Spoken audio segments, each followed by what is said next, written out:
Mengapa orang terjebak pada riba? Pertama, kita tidak tahu. Yang tidak tahu, kita kasih tahu. Setelah tahu, maka harus berubah. Mengapa orang terjebak pada riba? Karena kebutuhan ekonomi, terdesak. Pilihannya cuma dua. Kalau tidak riba, mati. Maka dalam hal ini berlaku hukum darurat.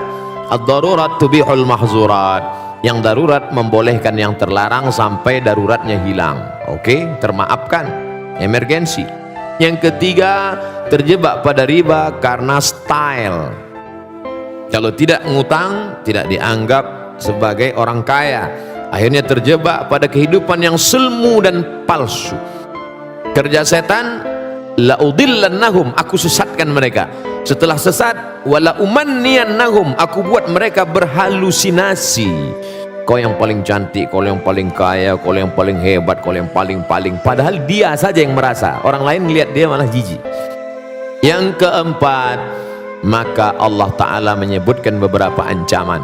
Ancaman pertama, alladzina ya'kuluna riba, orang yang makan riba, la yaqumuna illa kama yaqumul ladzi yatakabbathu syaitanu minal mas.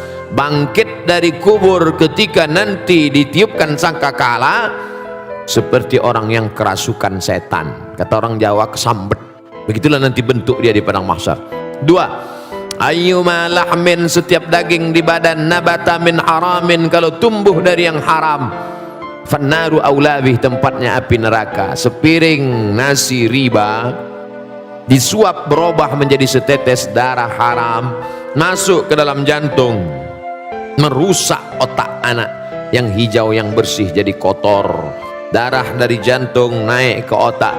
Nasiyatin kadhibatin khati'ah, ubun-ubun pendosa. Kenapa ubun-ubun? Karena otak depan yang berpikir rusak disebabkan makan riba, makan haram.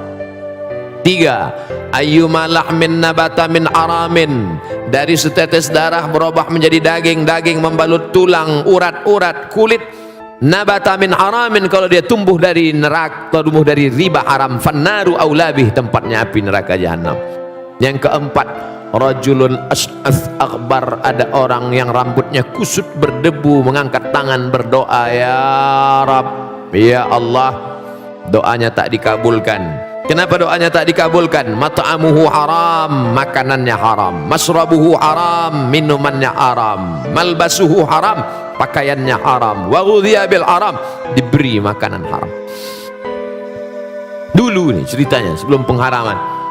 Setelah umat Islam mulai menjauhkan khamar, karena ketika itu ada sahabat yang mabuk minum sampai lupa ayat, sambil mabuk salat.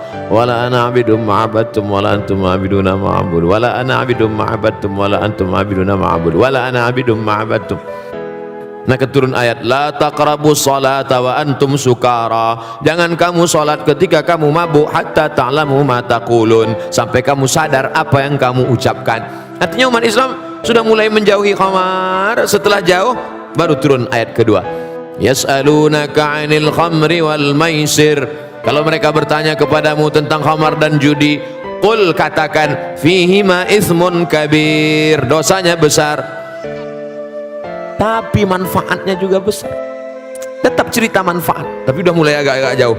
Setelah jauh baru turun ayat pemungkas yang ketiga, innamal khamru, khamar, sabu-sabu, narkoba, wal maisir, judi, wal ansab, menyembelih binatang untuk berhala, wal azlam, mengundi nasib, rijsun, najis, min amali syaitan, perbuatan setan, fajtanibuh, jauhi.